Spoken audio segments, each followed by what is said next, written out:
It's 2:02. I'm going to go ahead and get started, everyone. Thank you for joining us today for Serving Up Great School Meals. We're very excited to have you all with us. And not only is it our Serving Up Great School Meals, but it's also May 5th, which is Cinco De Mayo. So happy Cinco de Mayo Day. And I'm sure many of you are getting ready to finish up the school year this month. So lots of exciting stuff going on this week. So we're just going to go ahead and jump right into it. I'm going to get to a little bit of housekeeping before we get to our agenda. If you haven't typed your name and email in the chat box, please do so. And a reminder that our certificate for this training is available on our webpage, which is on the screen. Also, use the chat box to ask questions throughout the presentation. We also have time at the end of the session for an open Q&A if you want to wait and ask your question then. Turn your video on if available. We love seeing your faces. And most importantly, mute your microphone during the presentation so that we can hear the speaker clearly. Our agenda for today's session, we have Eric Savaiano with Nebraska Appleseed joining us again. We have administrative updates. We have food safety updates. We're going to get connected with social media. And we also have updates from Nebraska Farm to School. And of course, the very last item we'll do is answer your questions from the chat box, or you can unmute yourself and ask questions at the end. Okay, Eric, I'm going to turn it over to you. Are you ready? Sure.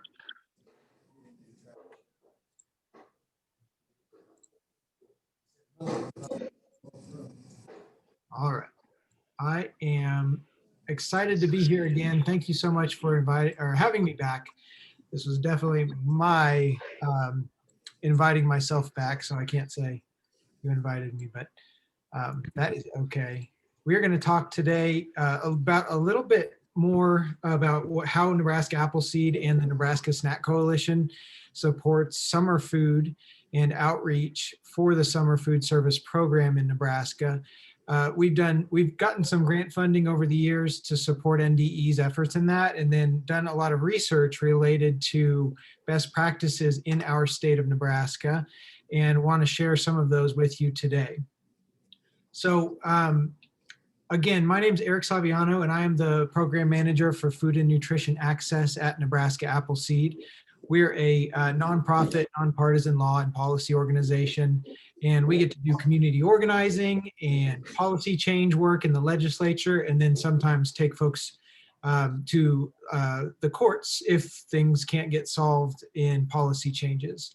We also, as part of that community organizing, get to support coalition work, and the Nebraska SNAC Coalition, Student Nutrition Action Committee, is one that I get to lead related to school and food access. So just perfect. So summer meals is a big part of what the Nebraska Appleseed does in working with school meals and out of school meals.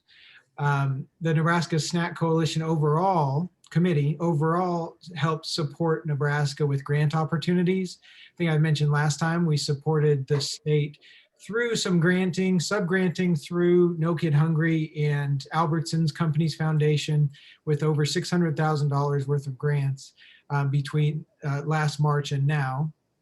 And we've also done different trainings and technical assistance with you all in the state, done webinars and trainings on CEP and things like summer food.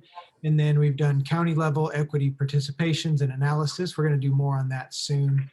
Created educational materials, done work to survey and figure out national best practices and Nebraska best practices, and then supported the Nebraska pride that we all feel for doing the work that we do. So one way that we're doing that is celebrating the upcoming, actually this Friday's School Lunch Hero Day.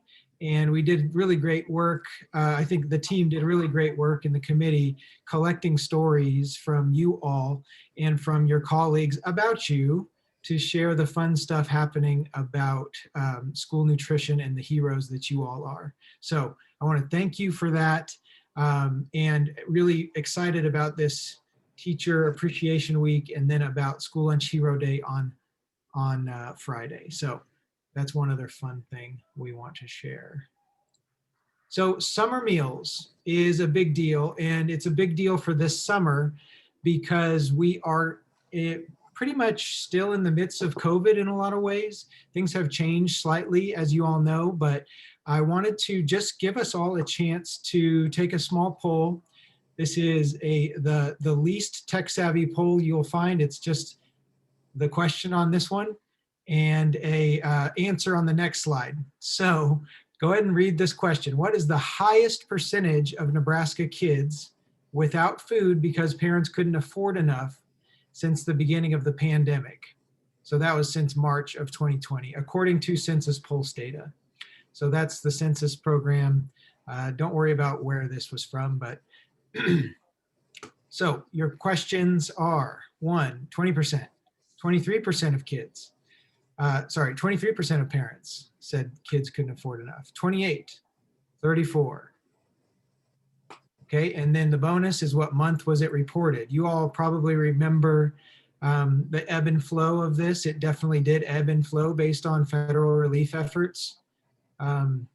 So I want you all to take 10 seconds, put a number and a letter. You can put it in the chat if you want to really go nuts, or you can just write it on some paper and then hold it up when we know it's done. Let's see if any, oh yeah, people are going for it. Okay, take another 10 seconds. Lots of 4s. Lots of C's, B's, and D's. Is there an A? No A's, sorry. Well, 1 A. Okay, that was fun. The answer is 34% in November of 2020. It's a sad statistic, but it has definitely improved since then. That's an incredible number, really. 161,500 kids in our state had parents without enough food in their houses because they couldn't afford enough. And so economically, things are changing. Lots of relief efforts have come through, and I think a lot of these food insecure families are benefiting from it, especially SNAP participants, the Supplemental Nutrition Assistance Program. But you all are playing a huge role in that too. So summer food service is one more resource we can provide our families and support families doing the work that they're doing to get back on their feet. So folks who said 4, let's just remind ourselves, was it 4C? 4C, you're the winners. Yes, and currently we're at 12% or 57,000 kids. That's probably closer to baseline of what it was previous to the pandemic, but it's still a very sad statistic that should not be defined as normal in any circumstance. So again, this is huge for the work that you all do, and thank you for your efforts to decrease this number with your work. I stole this from Katie Park from a presentation she did, but the Summer Food Service Program saw a major jump last year in the sponsors and participants. And she reported in the presentation she gave that I stole this from, that we are seeing about the same number of sponsors as last year, maybe a few less, but that's really good news. Nebraska Appleseed did some interesting work surveying all the sponsors in 2018, 2019 for this Summer Food Service Program Best Practices Toolkit, which is basically like a 14-page document that describes some of you all, I'm sure, and the good work that you've done to get food to kids in summer. It was completed in February 2020, and of course everything shut down in March of 2020. So this does not relate as well as it could to COVID operations, but it does relate to good things like how you can do outreach and how you can make sure you're addressing the needs of the community by soliciting community input and getting more engagement from your communities to find the best places and items to serve. So that's at this website. I think it's definitely well worth your time to look at it. We're going to dive into it just a bit more. These are the best practices we found based on national research and the survey data that came from you all as Nebraska's summer food service program providers. Sites should extend service, include more days, more deeper into the summer, both. Sites should offer consistent outreach and try to get everybody they can on these outreaches, including different languages. Sites should design menus to attract more kids. There were some fun ideas about that happening around our state, including fried chicken day, which is not the healthiest meal, but it is fitting into the summer food service program, and it definitely brings more kids. Also, make your locations and design decisions with participation in mind. Not so big a deal this year because you can put them wherever you want with that area eligibility continuing this summer. And then sites should host activities and make them healthy. That's one that doesn't quite fit with COVID these days because it's remote service. Okay, I wanted to share just 2 slides about interesting data about things that you can address this summer to encourage more families to participate. This was a really cool finding. We asked folks, how useful would the following resources be to increase the number of children served through your summer program? You got from not important to very important. And I think it's blue to yellow-ish and red. I'm a little colorblind. It could be green, could be purple. Greater awareness of the community in the community of SFSP. Most important, definitely. We got 35 or 36 sponsors to fill out this survey out of 70, so over 50%. So 24-ish thought more awareness in their communities of SFSP could be important. Outreach materials, getting those out, getting those appropriate, definitely an important thing too. Better quality of food. Nothing I'm going to talk about today, but an interesting piece of feedback for you all. The first 2 I'm going to address with a couple of resources right now. So greater awareness and outreach materials. But let's see, I guess I put one more question in the chat. This is actually going to lead us to the survey findings that I got back in 2019 too. So what is your most effective way to get the word out about summer meals in your community? You're going to take another 10 seconds, 20 seconds to think about your social media, think about your press release, think about your school systems. What is the most effective way to get the word out about summer meals in your community? Maybe it's parents. Maybe it's you at every meeting the community hosts or the school hosts. It's not the most efficient use, but it's probably something a lot of you are doing in good ways. Okay, so most effective, school newsletters, love it, website and flyers. Interesting feedback here. Facebook is a huge one. Social media, I'm going to take this and analyze it once we're done. But let's take a look at what you all said as sponsors in the future, or from the past. Sponsors from the past. Ghosts from the past. Okay. This is what we found. Most effective advertising methods for social media. Social media, for summer meals. Social media is number 1. It blew everybody else out of the water. Somehow I switched, well, I guess I put Facebook specifically as its own category, and so it jumped above flyers. But I know we're getting more digitally savvy with our summer food service program outreach and getting the news to people. You can do that through newsletters. So the newspaper's another chance, radio's another chance, school newsletters, word of mouth, signs, website, TV. Some folks are doing television advertising in our state, which is pretty cool. So interesting feedback there. I'll analyze the responses in the chat too and see if we can share that data next time. But also good things to learn from. Social media, kids are on there, families are on there, maybe less so kids these days, but families are on there. And so putting some effort into that still makes sense. This is also in the Summer Food Service Program Toolkit from Nebraska. It's a checklist of ways you can get the word out that is not just Facebook. If you don't do that social media thing, try to do all these other ones. I'm not going to read them to you.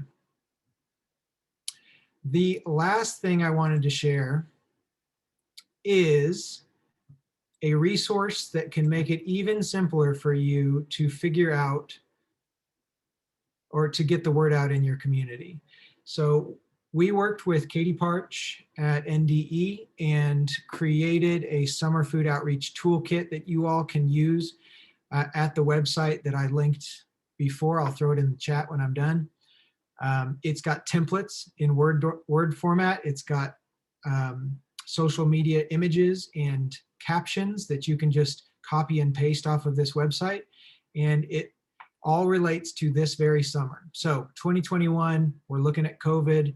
We're looking at no site events and activities. This is designed directly so that you can tailor your community's outreach efforts to what your community needs.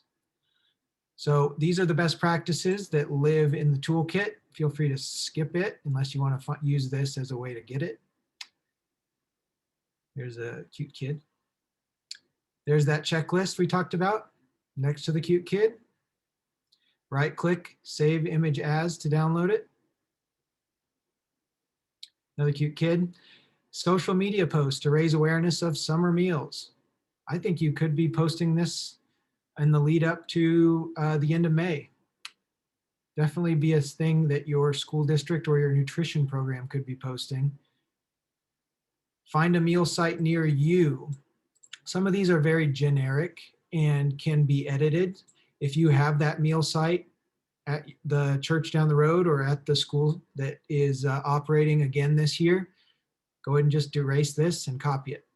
You don't have to use this USDA website. This is what is linked right here.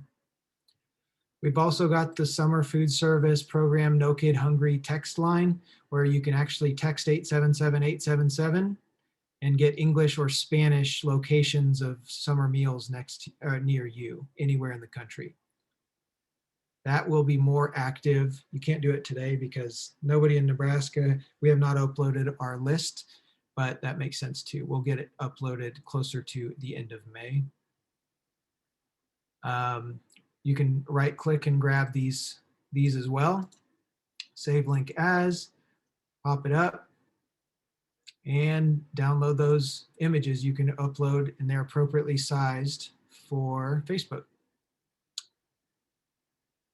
There's a big social media images cache here too. It uses Nebraska's specific logo as well. This is the USDA's search and find for locations near you with a kid. Of course, the cute kids. There's a mom and some kids. And a press release template that you can download yourselves too. It's a Word document. If you need help finding press, that's something that we at Appleseed have done. NDE could help support finding somebody in your area to send this to though too. Erase all that highlighted stuff, use the prompts and just put in where you're serving meals, when you're serving it. Press loves to talk about school meals. They love to talk about summer meals, and maybe you can get on TV. That'd be cool. This is a newsletter template that you can use as well. It's very basic, just says what you can grab. I believe it's got the image as well, the Nebraska specific image. If you have questions, contact your friendly neighborhood Eric, who's me. All right, let's see if we can get this back running.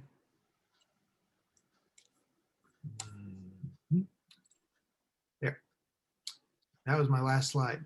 So in general, summarizing, feel free to use some of these resources I'm going to plop in the chat and find some ways and new ways to get the word out about summer meals in your communities. Happy to have personal calls and talk through a work plan with you all to get the word out, and also customize these things for you if you need it. Want to save you all work. I know you're busy enough. And with that, I'll just thank you for all the service. You are school lunch heroes. You are nutrition heroes. If you serve summer meals or not, thank you for all you do. And thanks for the time. I'll hand it back over to Allie. Thank you, Eric. We appreciate you sharing that information and those resources and all the work you do at Appleseed. If you guys have questions for Eric, you can put them in the chat and we'll be sure to get you some answers. Next, we're going to move on to administrative updates, and I'm going to hand it over to Sean.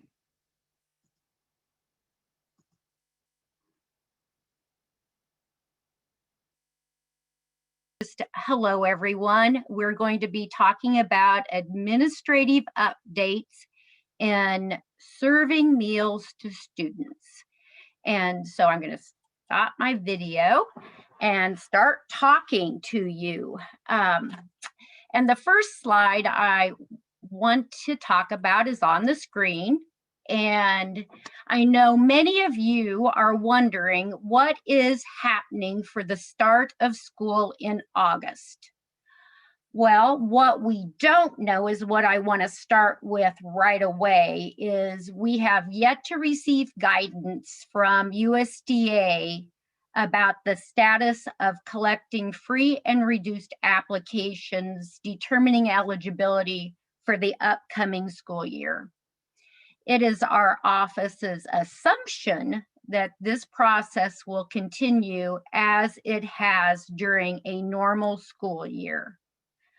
We think this because there is the possibility that the PEBT benefits may be extended into the school year for school year 21-22, and that the carryover of eligibility into school year 22-23.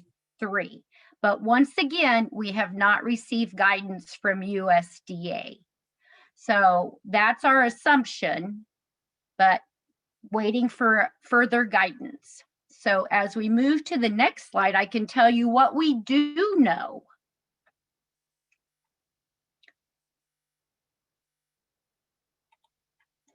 And so to start with, on April 20th, the USDA released a series of new and extended waivers that address the start of school in August. So they address program operation flexibilities that have been granted by USDA. And you can find a link to these waivers on our website, and the link is on the slide. And our office was excited that USDA released these waivers earlier than expected. The USDA indicated they wanted to provide SFAs with needed planning information for a successful back to school start. While the nation is seeing some positive impacts in combating COVID-19, the USDA realizes the traumatic effects this pandemic has caused on food security to households.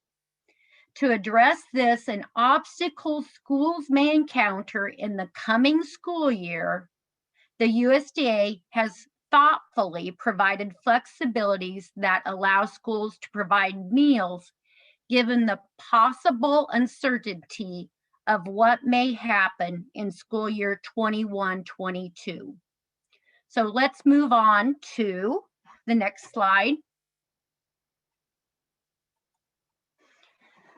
USDA is concerned about making sure students have access to nutritious meals and schools have the funding available to operate to provide these meals as things may change in school year 21-22. So the first waiver that was released, which is waiver number 85 that I want to draw your attention to, is it allows schools to serve meals through the summer seamless summer option, sometimes abbreviated SSO. Well, I want to skip down to the third bullet to draw your attention, because I know many of you may not have heard of the seamless summer option before, but it is under the school meals program. It is typically reimbursed at the rates of the school meals program, but waiver number 86 provides that the meals served under the SSO program in school year 21-22 will be reimbursed at the higher rate of reimbursement, which is the summer food service rate of reimbursement. So operating the SSO program with higher rates of reimbursement than what are typically allowed if you were operating just the SSO program, because it falls under the school meals program. And these waivers that were newly released are available through June 30th, 2022. So we are looking at through this school year and into the summer of 22. So moving on to the next slide. I want to be perfectly clear. The summer food service program was not extended. So if you're currently operating under the summer food service program and you are ending at the end of the school year, you will be operating the seamless summer program if you choose to in the fall when school starts in August. If you are operating this summer for summer operations, you will continue operating the summer food service program. When school starts back in August, you will be operating the seamless summer program if your school chooses to, because there are options. And those options include, one, operating the seamless summer option, the seamless summer program option, which follows the school lunch meal pattern and school breakfast meal pattern. Plus, you get the higher rate of reimbursement, the summer food service program rate of reimbursement, or the other choice that schools have available is to operate the regular National School Lunch Program or School Breakfast Program and School Breakfast Program, still meeting those meal pattern requirements, but being reimbursed at the rate of reimbursement for those programs, the National School Lunch Program and Breakfast Program, and the free, reduced, or paid reimbursement for those meals. So 2 options. And as I previously mentioned, the seamless summer option is part of the school meals application. So we will be returning to the school meals application to apply for participation for next school year. The seamless summer is an add-on to the program, but it is under that application packet. More information on that to come. So let's move on to the next slide. Most of our Nebraska schools have been in operation this year. Schools have been offering in-person learning. There are schools that have had hybrid models, but the majority of Nebraska schools have been in-person learning. USDA realizes that with the unknowns of what school year 21-22 may have in store for us, that they have extended waivers promoting operational flexibility into school year 21-22. And these waivers end on that June 30th, the uncertainty. So non-congregate meals have been extended, mealtime flexibility, parent guardian pickup, offer versus serve flexibility for high school students. Depending upon what 21-22 holds in store for us, that USDA wants to make sure schools are in place to offer meals to students no matter the learning situation those students may be in. So SFA should use these waivers only for the duration and extent needed. They are operational flexibilities. This is not to say that you may use any of these flexibilities, but they're in place if needed. So moving on to the next slide. Want to talk about the after school care SNAC program, because waiver 93 addresses that program, and it states that SNACs can be reimbursed at the free rate of reimbursement for school year 21-22. So if you were operating the after school care SNAC program and you were claiming SNACs based on students' eligibility because you were in a non-area eligible location in school year 21-22, those SNACs can be claimed at the free rate of reimbursement.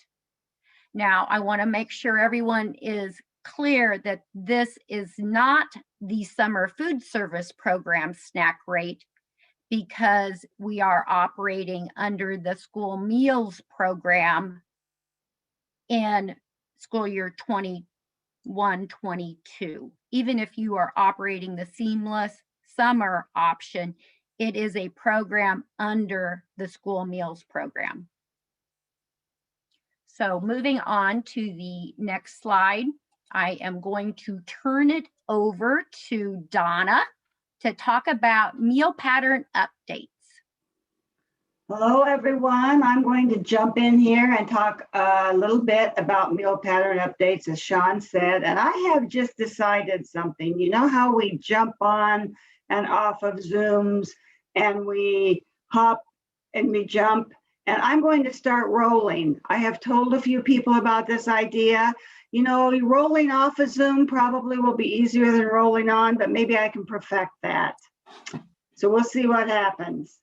So let's talk about the meal pattern update, because Sean told you earlier that no matter which program you choose to operate in school year 21-22, you will follow follow the Nslp National School Lunch and School Breakfast meal patterns. And you need to know that the meal pattern requirements have reverted back to the original requirements of the 2012 Healthy Hunger-Free Kids Act, which require, among other things, that if you offer flavored milk, it must be non-fat and all grains must be whole grain rich. However, next slide, please. Waiver number 90 comes to the rescue. It allows specific school meal pattern flexibilities for school year 21 and 22. So this is a waiver that offers targeted school meal pattern flexibilities. And 3 of these flexibilities I have listed here: non-fat flavored milk, whole grain rich. So in other words, we're talking about flexibilities to the non-fat flavored milk issue, the whole grain rich issue, and also the amount of sodium in meals. Now, as with many things that the USDA rolls out, they don't have all of the information for us right now so that we can be clear about this and give you the whole picture. More information will come about these flexibilities as we get the information, and we'll make it as clear as possible. So that's all I need to talk about right now. But in talking about more information to come, there's some great information in this next set of slides, and Beth is going to tell more about preparing for summer and food safety. Beth, take it away. Thanks, Donna. It's always so fun to come after you. So we're going to prepare for summer by making a list of the cleaning that needs to be done before you leave. If you are closed for the summer, make a list of repairs, any paint that needs to be redone. If it's chipping paint, deep cleaning that the custodians could help you out with, like cleaning underneath the dish machine, vents, hoods, that need to be completed this summer. Get those lists made. If you are open this summer, what do you need to do before some summer program starts? Remember to make a to-do list. And how much time do you have for repairs, painting, etc. after you close in the summer? Next slide, please, Allie. Oh no, go back to the regulations, sorry. So if you are planning to remodel or have a sparkling new kitchen constructed this summer, make sure that you are contacting your food safety inspector, or you can contact the lead health inspector for the state, Mandy Carney, to review your plans and your specifications to make sure that they are in compliance. I have posted in the chat the map location on the website if you don't know who your food safety inspector is. Next slide, please, Allie. For those of you that will not be serving meals this summer, please try to get your freezers as low as possible. This is to help prevent loss if there is a if your freezer or refrigeration goes out due to power outage, storms, or if it breaks down. The freezer and or refrigeration temperature logs must be taken daily during the summer for any freezers or refrigerations that are left on with food in them over the summer. If you are having a custodian or administrator, take the temperatures, let them know where the logs are and when you would like them to do that or when it's convenient for them. Store the logs where they're handy so that those temperatures get taken. Okay, next up, I believe, is Erica. Oh, nope. Yeah, sorry, it's Becky. I'm sorry, Becky. Becky is our new office assistant, and you will be talking to her on the phone once we get back into the office. Go ahead, Becky. Hi, I'm Becky Havikin, as Beth said, and I do the social media. Eric had talked about you using social media to promote your summer food program, so this is a good topic to review. Some of you already follow us on our Nutrition Services Facebook page, and right now we're doing the Nebraska School Nutrition Heroes Day on our page, and it's been really fun in collaboration with SNAC, the Student Nutrition Action Committee, to post the nominees. Right now we have 55. I posted the final nominees this morning, and I've tried to tag each of the school pages so that you can get it more widely viewed and liked. Friday is the National School Nutrition Heroes Day, and there'll be one more post. So if you want to jump on and join the fun, that would be great. Go ahead and next slide, Allie. That's me. Here you are, Becky. I think we had Sarah up before you, so I apologize, everyone, for the confusion on the slides. So we'll just skip to your next slide. Yep, here, this is the easy application process. If you don't already have a Facebook page, you can download the mobile app or sign up at www.facebook.com. And they just ask you a few questions like name, email, or phone number, date of birth, and gender. And then you make up a password so that you can log in. Next slide. Once you have your own Facebook page, you can search for the Nebraska Department of Education Nutrition Services page. And then once you find that, you like it, and then you can follow us. And it should automatically download into your news feed so that you don't have to search it every time you want to look at it. Next slide. And things you can do on Facebook are quite a bit. You can post or like a post. You can comment on a post that somebody else posted, or you can share a post. You can also do things like start a group or instant message. So next slide. There's all sorts of emojis you can like. That's the first one, thumbs up, love, care, laugh out loud, wow, sad, angry. I hope I never make anybody sad or angry, but I might make you laugh. Next slide. And then we also have a Nebraska Thursdays group, which Sarah is probably going to talk to you a little bit about later. It's a smaller group for those sites participating in our Nebraska Thursdays program. And you can request to be a member if you are participating in the grant funded program, or if you just want to learn more about Nebraska Thursdays and apply to be a member next time there's an application process. So you would just search for the Nebraska Thursdays group, just like you did the nutrition services page, and then become a member. And I do try to get those approved every 24 hours at least, if not sooner.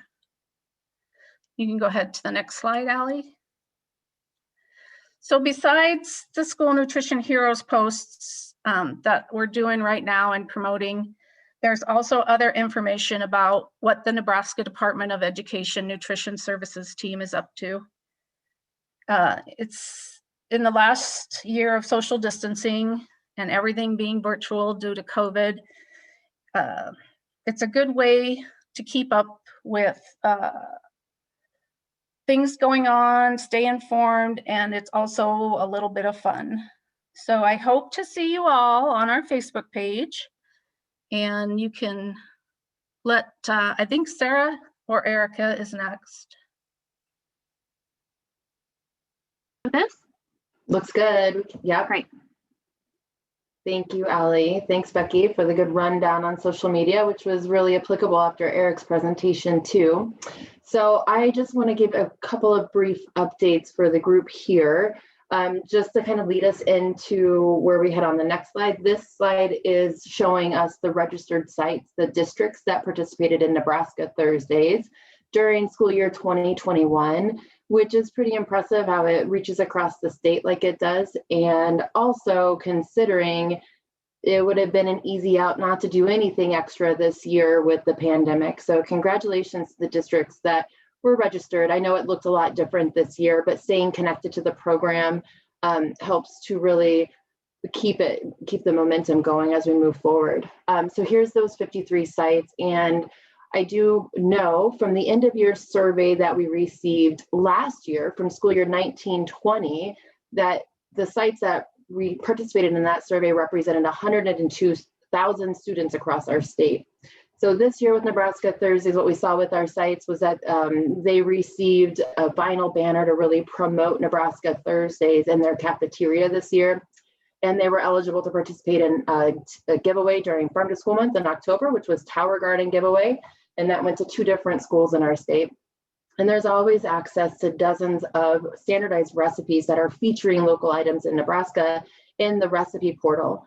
Additionally, we have promotional items that we update each year. So we'll be continually adding local recipes featuring local foods on that portal. So we'll have some new recipes that are updated in there for next year.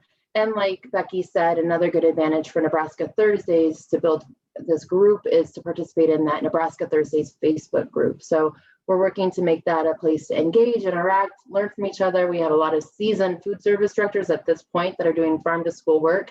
So it's a less formal way to be communicating with each other and learning what all is going on, and exciting, fun things happening with food service in the state. So next here is my prompt for those schools. If you want to go to the next slide, Allie, those schools that participated in Nebraska Thursdays this school year, we do ask, in order for you to maintain your registration for the next school year, that you complete this end of year survey. It has adjusted a bit with all things considered due to COVID. And so I'm really hoping I crafted that survey to try to gather at least a little bit of information to see how your farm to school local purchasing might have been affected by COVID. So I do know several schools that typically have a robust program might not have really done Nebraska Thursdays this last year because you were at max capacity just to function. So I'm going to try to gather some of that impact in the survey, and it takes about 15 minutes. If you are registered to participate, you should have received an email, and I will send a reminder email next week. The survey will be open through May 25th. And the information that we gather from this survey really informs how we move forward with farm to school work and how we partner with organizations across the state. And you can see here some of the information we received. Last year, even with the midst of the pandemic, we did get 36 responses back from the 50 schools that were registered. And what I learned from that, we can see here the frequency of participating in Nebraska Thursdays. How often did that school offer Nebraska Thursdays? So we can see that 28% offered it weekly, which surprised me, and that's really helpful to know. And most common is that schools are participating in Nebraska Thursdays monthly, so that's 36%. And once each quarter was the lower number. So that kind of information informs me and helps to share back to schools so you can kind of learn what others are doing and some best practices. In addition, I gather other information like where is local food coming from, who are the vendors, what types of products are being used. And we learned that the top 5 local items purchased in school year 1920, sorry, lots of things happening in the brain. School year 1920, melons were the most often purchased or received as far as local products. Then beef, cucumbers were 3rd, tomatoes were 4th, and lettuce was 5th. That also helps me communicate with partners that are possibly in the producer part of our food chain in helping them to start to understand what kind of products schools are purchasing. So a quote that was returned on the survey this last year was that we found that the students enjoyed the foods that were grown locally, especially the foods that were grown in the school's tower garden. The students seemed more willing to give items a try that they got to see grow from a seedling to maturity. So if you want to go to the next slide, Allie. Other information that I see, I know this is a lot of words. I should have weeded through this better, but I couldn't pick any. There were so many good quotes from the successes. People are using posters from the Harvest of the Month program to help plan what to serve during the month. The teams are excited to work, so we see morale for food service boosting because they're connecting with local ranchers. The superintendent and administrators are getting involved. The improvement of school meals, the image of school meals, the food quality. Students are engaging with this as a favorite school meal to participate in. The kids love the beef that were donated. FFA students came and talked about how the beef was raised. Many students don't even know where beef comes from. So we see a high turnout on Nebraska Thursdays, so increased participation in school meals. And the food service staff are engaging and interacting with students in a different way. If you want to go to the next slide, I will be honest that there are always challenges. Here were some that I pulled out, that just making sure that the food was actually purchased locally and raised locally was a challenge. Finding how to focus on the promotion of a specific producer or promoting the program overall. COVID changed things. The lack of access or knowledge of who produces local food or if it's produced locally in that region is a challenge too. And there's the challenge of processing and preparation for components of the meal. So again, this helps us determine what training could be needed, what technical assistance we can provide, helps us to build partnerships and prioritize projects moving forward. So thank you for all the input you provide when we request that you answer these surveys. It's very appreciated. So the last slide, I just wanted to do a quick announcement here. I don't think we've had a chance to do this yet, but upcoming in June, just a few weeks away, we are going to be offering our first ever Nebraska Farm to School Institute. And here we have listed the 8 teams that were selected to participate. It was a really competitive process. We received far more, 75% more applications than we were able to accept due to limitations of capacity for the conference as well as funding. So we are really, really excited about the teams that will be coming forward in June to work on the Institute, and they will be developing action plans and goals for specific to their district or their school site that move forward with farm to school activity. And we had on these 8 applications, or these 8 schools that were selected, we have 50 total team members that are represented. And we see a big array of administrators, FFA teachers, school food service, school board members, students. So we'll be learning a lot from the teams, and they'll be learning from the Institute as well. They will each have one coach that they'll be working with across the next school year. So we'll be telling those stories over the course of the next year. So thank you for your time and hearing about these updates. And I know we're going to need to do a little bit of a switch over here. And I don't know where we go next. Allie, I'll let you do that. Sarah. I believe Donna has some information to share before we get to the Q&A. If you give me one moment.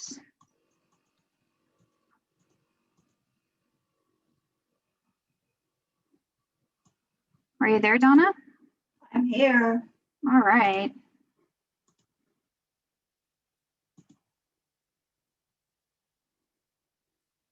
All right.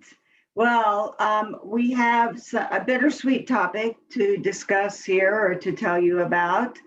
We have some retirements in nutrition services, and we are both happy and honestly mostly sad to announce the retirement of 3 of our superstars at nutrition services. First of all, Michelle Stevens, program specialist and credible, retired last month in April. Sharon Davis, administrator amazing, will retire this month. And Marianne Brennan, program specialist extraordinaire, will retire next month in June.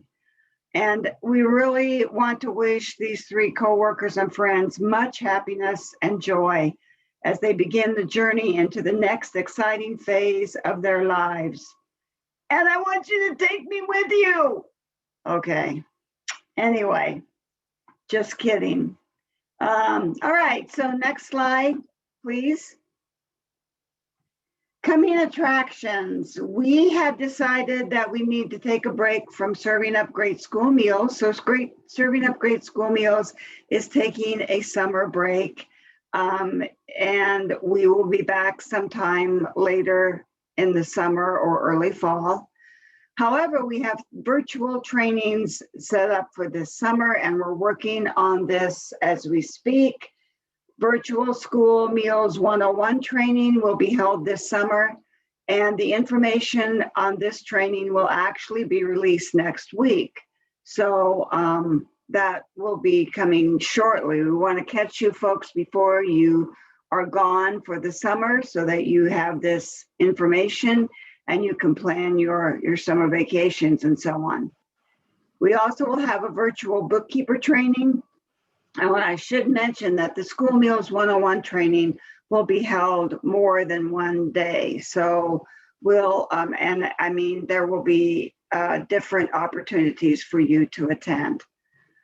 The virtual bookkeeper training is planned for July. And we also will be having virtual seamless summer option application and claim trainings for school year 21-22, also planned for July. So we will be in touch and we will let you know of these trainings, and also check out our website for more information as it becomes available. I think I keep saying that, don't I? All righty, Allie, next slide. Okay, so now I've seen a lot of questions in the chat box, and I know that some of you probably have some other burning questions you'd like to ask, so please put them in the chat or feel free to unmute yourself and ask questions, and we will answer them with as long as we need to. Does anyone want to unmute and ask any questions? I'll give it a few seconds if someone has a question they'd like to ask directly. Otherwise, we'll start in the chat box. Does anyone have a question? Yes. Yes, go ahead. Hey, so with the summer food program, if we're not doing the summer food program, does that mean when we start school back again in August, we are just back to the regular school serving program for like free and reduced lunches and full pay? This is Katie, and I don't know who asked that question, but it's a good one that many others have also asked, and that is not the case. You know, you don't have to participate in the summer food service program during your summer break in order to utilize the seamless summer option for the upcoming school year. Regardless of what your plans are for the summertime, you'll be able to choose between regular NSLP, which you mentioned would be claiming meals by free, reduced, or paid status, or utilizing the seamless summer option to provide meals free of charge to all students. It's your choice, and it's not dependent on what you do during the summer months. Okay, so then what I'm hearing is, well, the government hasn't determined whether they're going to continue with the all free meals, have they? Yes, they have. That is what the seamless summer option is allowing to happen. Okay, so then that will go into the next, and that's what that whole thing about the 21-22 school year was. I got really confused there. Yep, that is what that is. They're not continuing the summer food service program. And you may, if you're a visual person, you may remember reading that at the top of one of Sean's slides. Yes. Where it said not SFSP and not was in red letters. Yes. Correct. Yeah, they're not extending SFSP to the next school year. Instead of that, but to be able to still allow free meals for all students nationwide, they're allowing schools to operate using seamless summer. And that's not a term you're familiar with in Nebraska, because we've never had a need to utilize it before. Okay. So this unique circumstance means we're kind of adding it to our suite of meal service options, I guess you could call it. And so that's why it sounds very new. I understand it is confusing, but basically SSO replaces SFSP. And is that going to be based on the amount of poverty that's in the community, or is it just the same thing? Great question. And no, it's not. Any school, no matter where it is located, will be able to utilize the SSO option. So it does not depend on poverty or regular, school year free or reduced eligibility in a school population. Yep, you can opt into it no matter what. Yep. Is that addressed in one of the waivers? Yes, it is. Number 85, maybe? That's number 85. Okay, I have 85 and 86 written down. So, okay. I think that's the correct one, yeah. Okay. I don't want to swear by it, but it's one of those in the 80s, yeah. Okay, thank you. Yeah, you bet. All right, could I ask on that same slide that was there about the NSLP, what meal pattern we have to follow next year? Oh, yeah. Donna, you can help me if you want to. Yeah, instead of having the option to use the simpler summer food service program meal pattern, like you have had the choice to do in the school year we're in now, you didn't have to, but you could, right? You will not have that option in the next school year. You would return to the regular school lunch and school breakfast meal pattern, where all grain items are required to be whole grain rich. Flavored milk must be non-fat. you know, following the vegetable subgroup requirements. Donna, chime in and help me here if you think you can. Yeah, sure. They also will have to follow the grade group and age requirements as you normally would in NSLP and SBP, NSLP, I guess. And also remember that they were going to be lowering the sodium content of meals again, but now they've backed off on that. And we will have a statewide flexibility for sodium content of meals. And that is kind of what I was alluding to in the slide where I said that there will be flexibilities with the whole grain rich requirement and also the non-fat flavored milk requirement, but we're not for sure exactly how those are going to work yet. So we have to wait for more guidance from USDA before we can release that information to you. Okay, but we won't be able to use the program, the summer food service meal pattern. We won't be able to use that. No, after school starts up for the next school year, that will not be an option for anybody.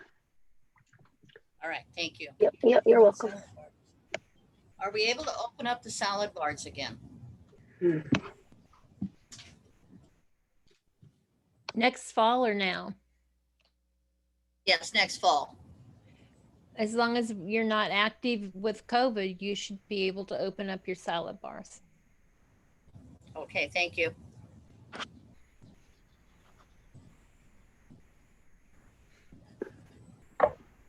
Does anyone else have a question they want to ask?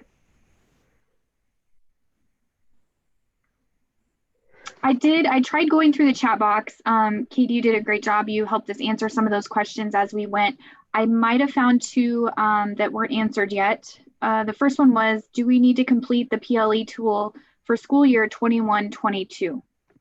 Yeah, I think that was from Dana in Holdridge. Yep. Good question, Dana. We've received that one pretty frequently. You probably have noticed that there hasn't been any PLE guidance or memo issued, like typically would have been done probably in February in a normal school year. I think part of that is because the government and USDA was trying to determine what options would be available for the next school year, and now knowing that you have the seamless summer option to be able to provide meals free of charge to all students. For lots of people, that may have eliminated the need to utilize, the PLE to set a paid meal price. I imagine if we ever get some Q&As, we will receive Q&As from the USDA. We just don't know when. So those Q&As would be an attempt to answer questions you have about the upcoming school year now that we've got those waivers issued. Maybe something about PLE would come out then, but if you intend to use the seamless summer option, again, that's free meals to all of your students, no matter where your school is located. You wouldn't need to use PLE guidance to set a paid meal price because you're not charging meals. I'm sorry, not charging students for meals.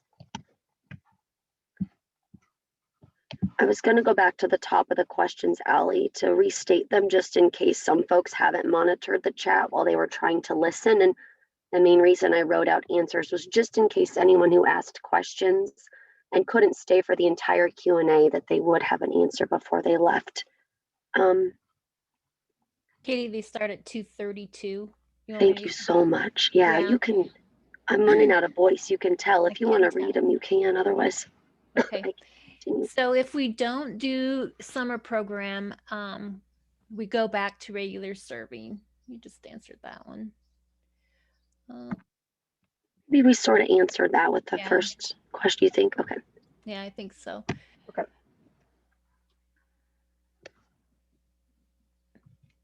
More questions about if they have a choice between the seamless summer option or regular school programs.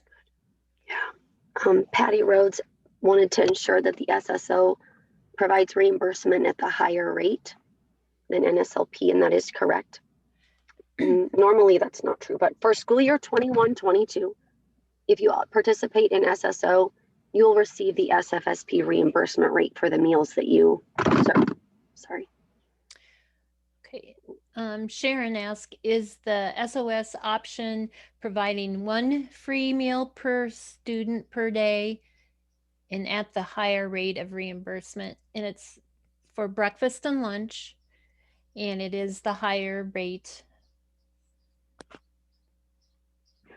So it's up to 2. Yeah. Up to 2. Meals per day, that is, except that combination of lunch and dinner, but I know schools don't do that. So.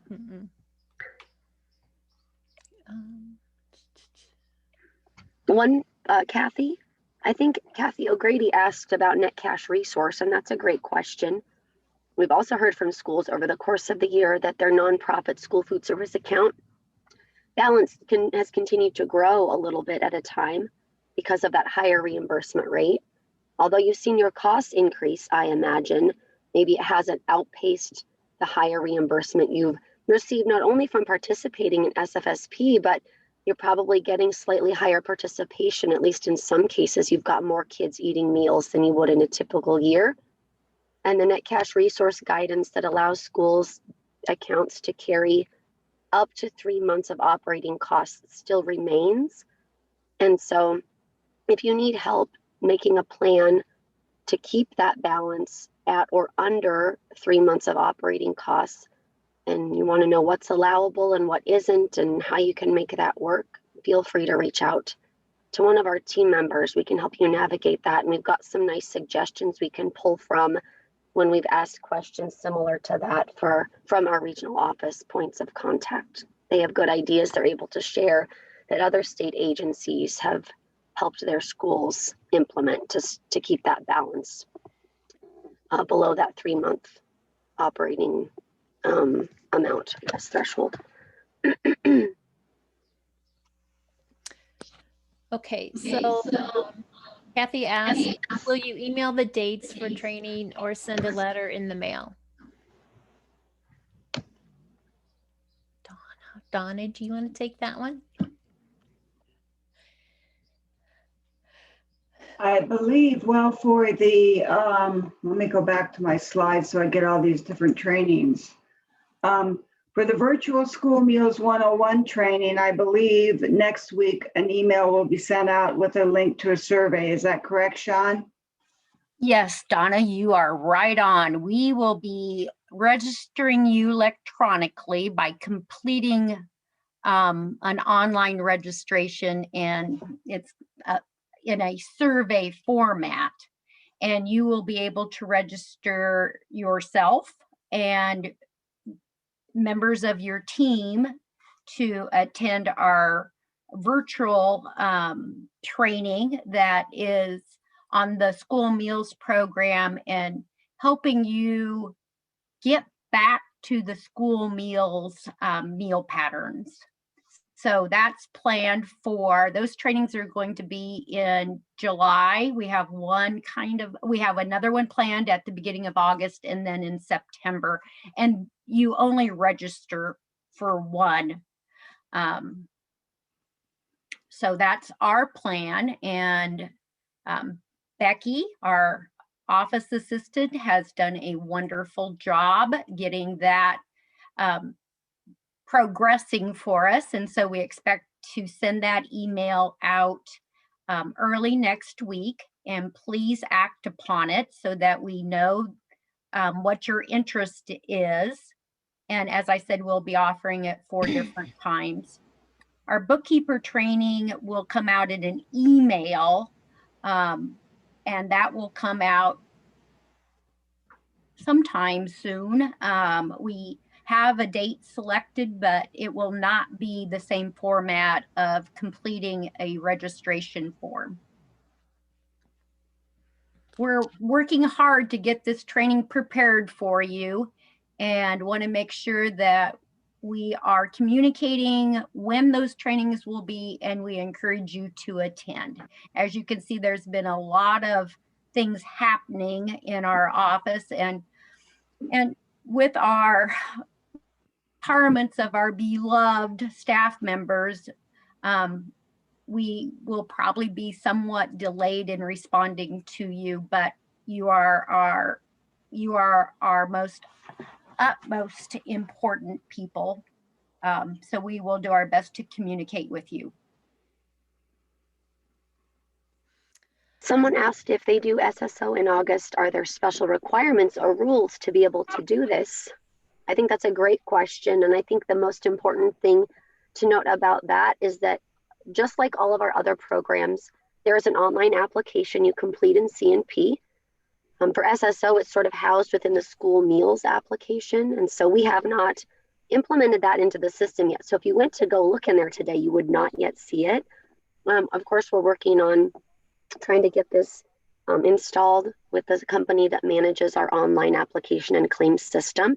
And of course, we would offer training to you on how to navigate that after we have been fully trained on how to help you do that. So look for information about that in the future, other than completing that application and keeping it current and adhering to the normal kinds of rules and regulations that you have always done for the school meals and summer food service programs. I can't think of anything extraordinarily different about being able to utilize the SSO option for the upcoming school year. Okay, we have another one that says, do we still need to send out free and reduced applications and mailings if we are going to offer the SOS in the fall? Wonderful question. Our standard answer, and what we have also received confirmation on from the regional office, is that yes, continue to do those like you normally would. And we understand that to families, it seems sort of counterintuitive. If their students are receiving free meals, why would I complete this application? I think one of the things that may come into play in isolated situations in the upcoming school year is that for students who are eligible to receive free or reduced price meals who may, for some reason, have to quarantine related to COVID, they would be eligible to receive pandemic EBT benefits.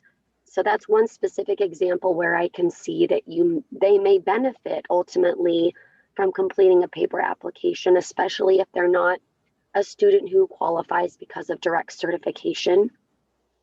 I think we also sort of have an outstanding question about carryover of benefits from one year to the next. And looking way ahead, presuming that school year 22-23 is a complete return to normal, we would want as many students who are eligible to receive free or reduced price meals to receive that benefit. And it's possible that filling out a meal application in the current school year would have an effect on carryover into the next school year. So just a couple of considerations that I think would encourage us to, or encourage you to follow your normal process regarding meal applications.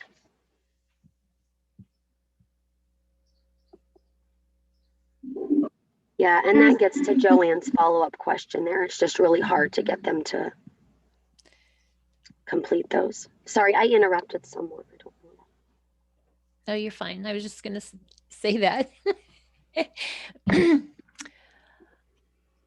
There's one on the paperwork for the seamless summer option. They're wondering if it's different paperwork or if they can continue to use the same production record. Same production records, because remember, the seamless summer is the school breakfast meal pattern and the school lunch meal pattern. And you would continue if you operate the after school care snack program, completing the production record for that program. And Brenna asked a great question about carryover from, basically 2019. If you didn't use the full 30 days of that in the current school year we're in because you transitioned to summer meals to provide free ones to everybody, it kind of would be a moot point if you're planning to utilize the SSO in school year 21-22, I think is the answer to your question, Brenna. If your school does not choose to use SSO for 21-22 and instead would operate the regular Nslp, or you claim meals based on benefit for free, reduced, or no benefit for the paid students, we don't have an answer yet on exactly how benefits from maybe 19-20 or the year we're in, if you had families complete meal applications, would affect eligibility for the beginning of the school year that we're approaching. So hopefully that answer will come out in some additional guidance issued by the USDA. Thank you for asking that. I'm sure you're not the only one wondering about that. Lori asks a good question. Why would any school go with the NSLP option? I get that. It seems a little bit simpler administratively to go with the SSO option. In addition to the financial benefits that you might see from it, we've heard from most everybody that their costs have increased. So hopefully you've realized that with higher reimbursement through SFSP, and therefore you haven't had to dig very deeply into your general fund to support your food service account this year. Maybe not at all. We have another question. Does vending over the summer need to be Smart SNAC compliant? I think there was a second part to that. It said down a little bit further, it said, in addition, they have summer school planned in camps. The vending company wants to use the same items as the teacher's lounge as they feel it is more popular. I believe, Sharon, that went together, correct? Sharon Schaefer.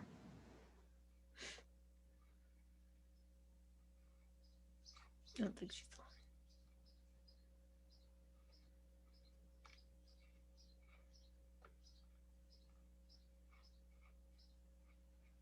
Sorry, my space bar unmute wasn't working. Yes, it is. They want to fill it with all the teachers' lounge Cokes and chips and whatnot for summer.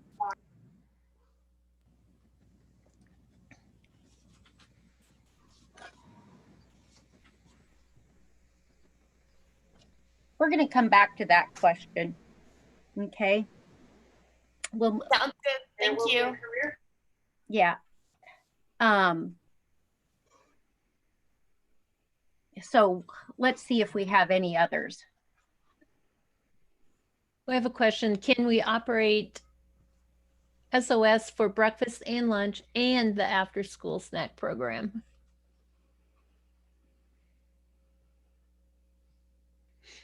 If it's like this year, I don't have a final answer. I probably shouldn't attempt it. Let's wait for guidance to come out. We'll try to get it in writing to you. I would hate to say the wrong thing and have to retract it later. Unless someone else, Sean, you agree with waiting on that? I do agree with waiting. This one might be similar then.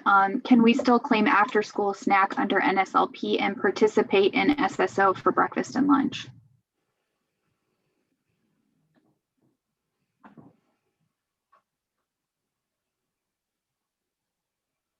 Say that again, Allie. Claim after school. Sure. Can we still claim after school snack under NSLP and participate in SSO for breakfast and lunch?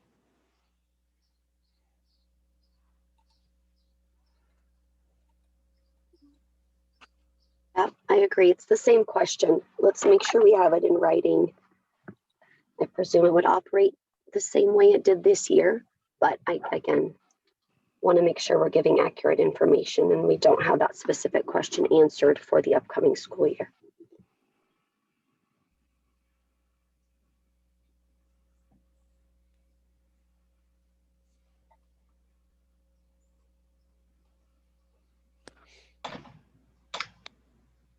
I'm not seeing any other questions that we didn't answer. Do you see any, Beth? Or does someone have a question they want to ask? See a question from Lori. I'm not sure we answered. She said they're going to operate the SFSP through the 3rd week of June. Can you start up the new school year on the SSO? And yep, that would be the plan for any schools that are going to operate summer meals this summer. Then you would utilize SFSP for that and then transition to SSO once your school year begins in August. I hope that answered you sufficiently, Lori. You let me know if I misunderstood. That's all I see. What?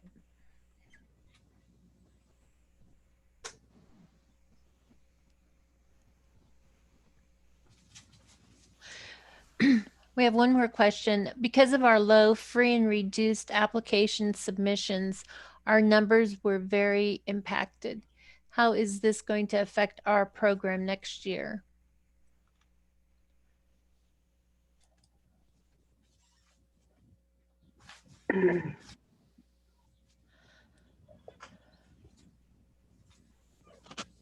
I wish I had an easy answer for that one. I think you're probably in the same boat as many, and maybe we ought to have a sidebar conversation about that, Brenna, so I can understand better the specific challenges you're seeing in your community. I think you're in COSAT, aren't you?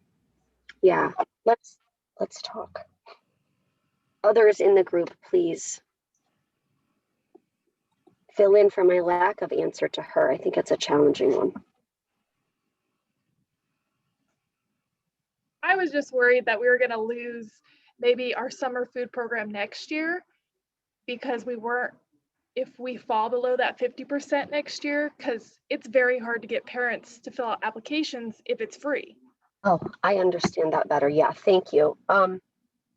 That's a great point that I will make sure I bring up with our regional office point of contact. And I would hope they would offer some flexibility with the way we're able to determine eligibility for the SFSP in future normal years, where you're right, open sites where you can serve any child ages 1 to 18, or even closed enrolled sites are really dependent on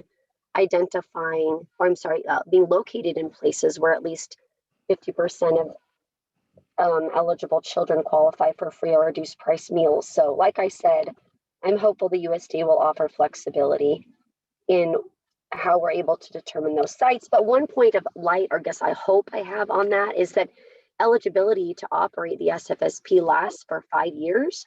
So even if we needed to go back a couple of years or use eligibility determinations from a couple of years ago, that would be okay, because we've got that 5-year span of time that eligibility lasts. And then hopefully over the course of the next couple of years, you'd be able to reestablish eligibility in a normal time where you get more free and reduced applications and things like that, so that there wouldn't need to be an interruption in your participation in the SFSP during the summertime.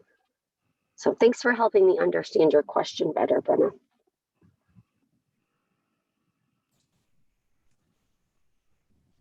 I think that is the last of our questions.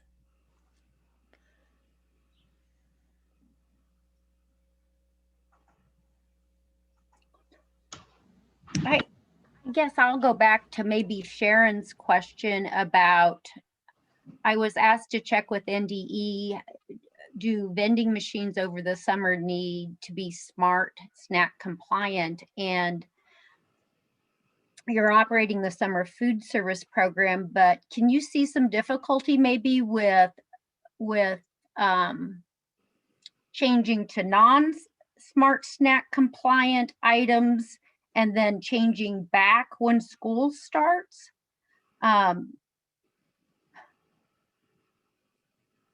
That, you know, all of the regular rules that apply to the school meals program will be in effect when school starts in August. That maybe for consistency, that you might want to not do that, where you offer items that would not be smart SNAC compliant now, and then all of a sudden now we switch back to smart SNAC compliant items. The purpose of the program is to promote nutrition, and you know, I think we need to check if you can actually not offer smart SNAC compliant items during summer operations. We don't know that, I don't think.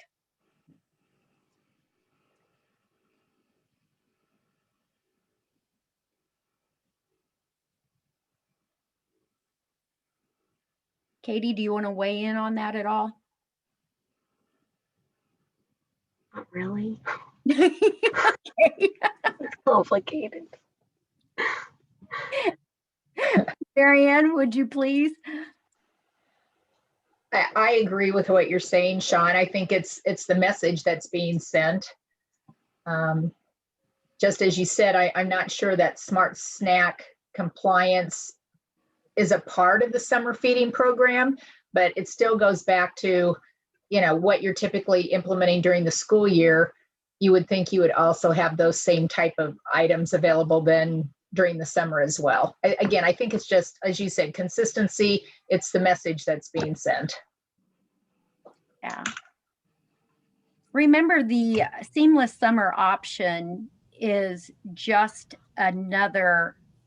is part of the school meals program. And so all of the regulations that apply to the school meals program at this point apply to the seamless summer when we operate in the fall. When I was just talking, did I say seamless summer? I meant to say summer food. I meant to say summer food if I said the wrong program. No, you said the right program, Mary Ann. Okay. Yeah, this summer is the summer food service program. Your summer operations are under the summer food service program. And Erica, I see you. Do you have anything to add? Not in regards to that. One thing I did want to clarify was during Eric's presentation, he kind of mentioned that due to COVID, a lot of sites weren't doing activities. But I just wanted to clarify, during the summer food service program, you are allowed to do activities if your school is allowing that. That's not a requirement by NDE that you're not allowed to do activities. So I just wanted to clarify that if your school is allowing it, you can go ahead and do them. That's not coming from us. So. Okay, and activities are a good draw to get kids to participate.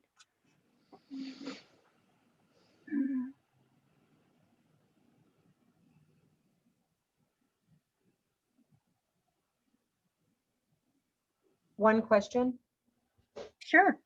Okay, we're going to do the summer program, but we decided to do the grab and goes. We still have that option of doing our grab and goes or the sit down meals. You can offer meals in a non-congregate setting, which would be the grab and goes like you're describing, or you have the option of doing congregate feeding where kids come and actually eat on site.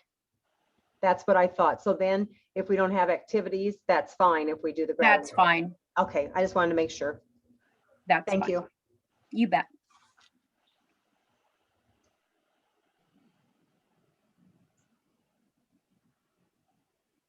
I'm sure you all have lots of questions. This is wonderful news. This is fantastic news that USDA has released guidance early and that they are giving schools the option to participate in a program that allows for meals to be reimbursed at a higher rate of reimbursement.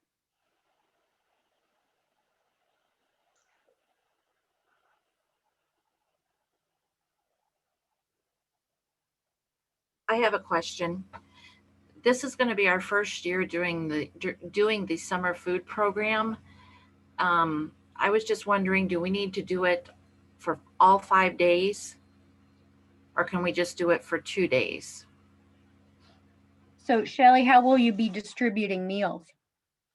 It will be at the school.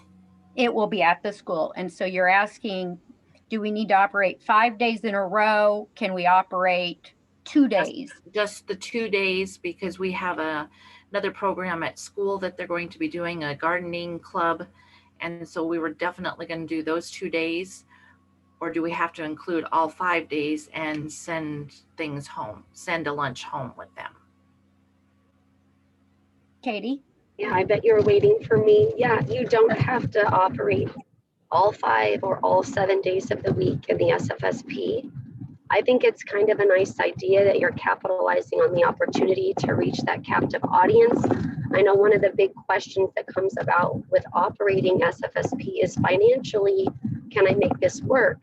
If my participation is low, I may not be able to cover my costs. And it's not uncommon for sponsors to identify a day of the week, usually Fridays as an example, that they don't serve meals because the participation is so low. So that is okay. And I also think your plan to serve 2 days of the week when you have an activity going that's going to draw some kids there is a good plan. And I don't know where you operate, Shelley. In Verdigris. Verdigris, okay. Yeah, and I don't know if normally your school would be eligible to continue summer in a regular year where we don't have waivers to area eligibility and so on.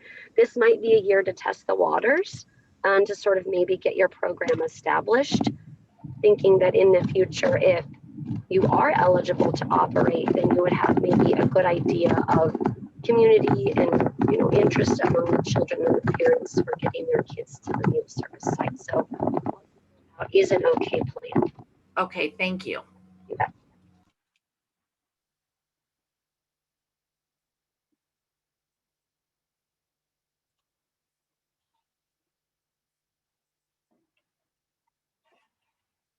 Feel free to unmute your mic or ask your questions in the chat if you have any.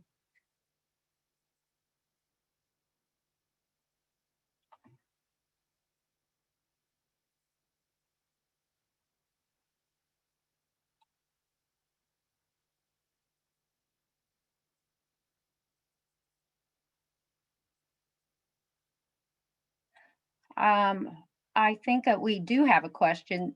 This may have been covered. Can we have one closed site, so closed enrolled site for the summer food service program for summer school after zone program and one open for the rest of the students in the community?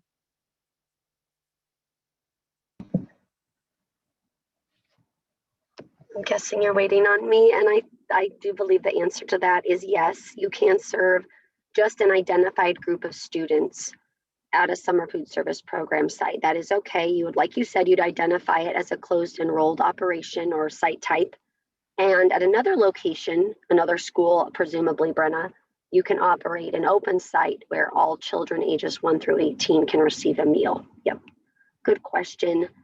And I've heard from many schools that for this particular summer, they're planning on doing some sort of combination of site types like you've described. Yep. Great, thank you.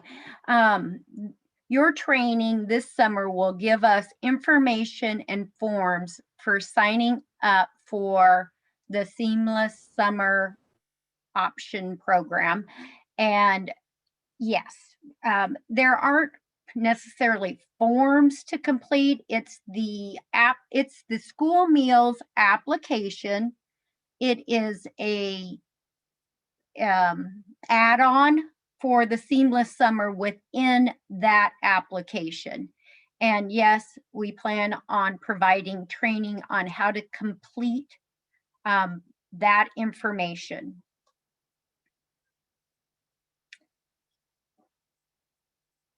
Would a new dishwasher fall under allowable expense in an effort to reduce our net cash resources? Yes, it would.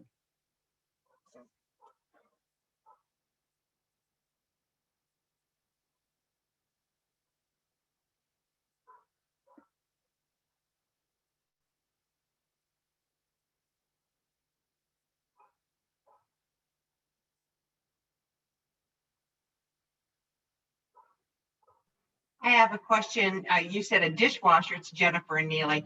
You said a dishwasher would be an allowable expense. Would a new salad bar be one? Yes. Yay. Thank you. Gosh, I'm so glad that made you happy. It's little things. Well, it's in the you got to think about it is that it is a piece of equipment that benefits the program. Yes. Thank you. Yes.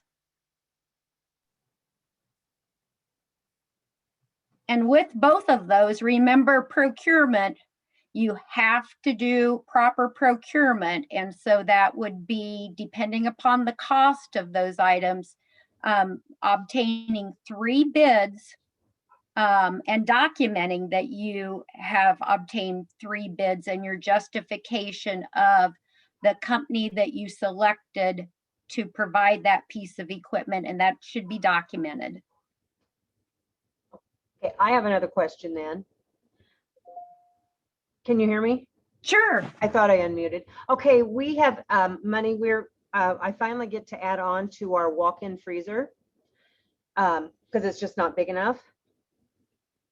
Now, number one, do you have to have a safety inspector like you were talking about when you're remodeling? If you're just adding on to that, do they still have to come out and approve that? Are you going to be doing any, doesn't have to have anything added to it, like electrical, water? Well, probably what they're going to do, instead of going outside to the outside of the wall, you know, because you'd have to tear all the bricks, they're extending it and taking part of our pantry away. So it's going to be bigger, extended like 8 feet, taking our pantry away. So I'm sure there has to be, well, I don't know. I would think he has to get a bigger compressor. You know, it has to have a bigger unit on top and stuff than what we have now. And then also you have to have 3 bids for that too. We only kind of have one guy that does our, you know, how does that work? Are you talking electrical or are you talking Yes, about no, that person, the refrigeration, Wim Hof from Humphrey is who we, you know, who fixes our freezer now when it's down. And he's the one that the superintendent was going to contact. He needs to do 3 bids. We do. Oh boy. Okay. Attempt to do 3 bids. Yeah. Okay. Documentation that you reached out to 3 companies. Okay. Now, if you have a company that says, well, we won't bid on it, that is still reaching out and would be considered a bid because you reached out and asked for pricing. Okay. Well, I'm glad that came up with that dishwasher because I didn't realize this for that. And then do you have to get a hold of the safety for that too, you think? Mr. Heyer, could you please pick up? Sue, I will check. Okay. And it's going to depend on how much you're doing. Okay. And where you're doing it. So I will check with Mandy and I'll email you. That is absolutely fantastic. Thank you so much. And it wouldn't hurt to reach out to your local health inspector. That's what they're there for. Well, I don't know if I have his number. He never came twice. Usually they come twice. He usually comes right away, like again in January or something. He's only came the one time in the fall. So we haven't had a second one. That's the one that who you're talking about. But or is that somebody right. different? Yeah. No, that's yes, he has not come around Yeah. yet again, so I don't know if he will or not. Who's your inspector? Oh boy. Is it Tim?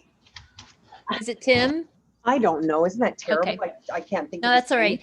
name. We have the same guy forever. I have the paper right here. Okay, so he may have quit. They just replaced 2 new food safety inspectors.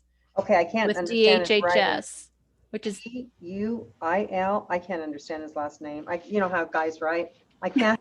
It looks like it could be a T or a Z for a first initial, and then it looks like a P, scribble L.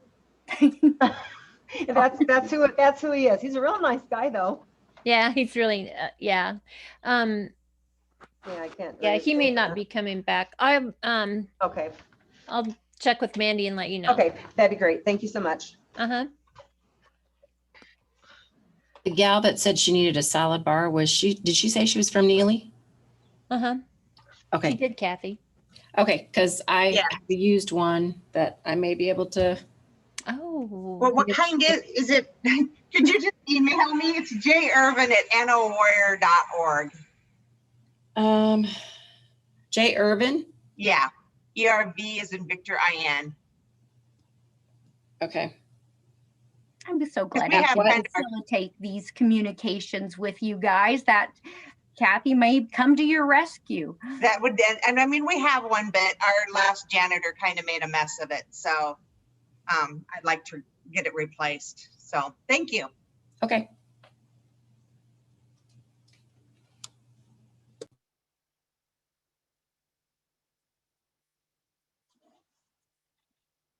Any other questions or comments that we can help you with, or Beth, I think there was a question that just came in. It said, what if we have not had any health inspections this school year? Just, let's see, Gail, where are you located?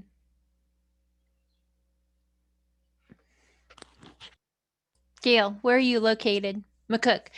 You are the area that is very short on inspections, and you are inspectors, and you may not get anybody this year because they have been short 2 of their inspectors. So they are full now, and they're trying to get them trained as quickly as possible. So next year you'll get your inspections. So when you answer that question next fall for the number of food safety inspections, she'll just enter 0.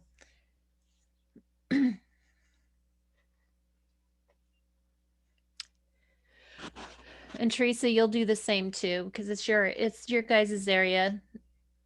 Sarah's been trying to do from, I think, Lexington West. And it's hard for one person to do schools, colleges, nursing homes, assisted living, pools, wells, and septic. So she's been very busy, so I'm sure she didn't get to you guys.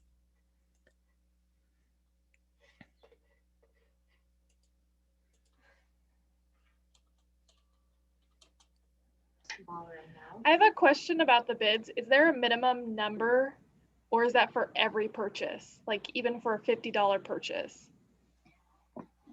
No, it would not be for a $50. That would be considered a small purchase, but for equipment that is over your capitalization threshold, that would be the point where inventory is taken on those items. That would be maybe something you would ask your superintendent in regard to, but you want competitive pricing, and 3 bids gives you that competitive pricing for you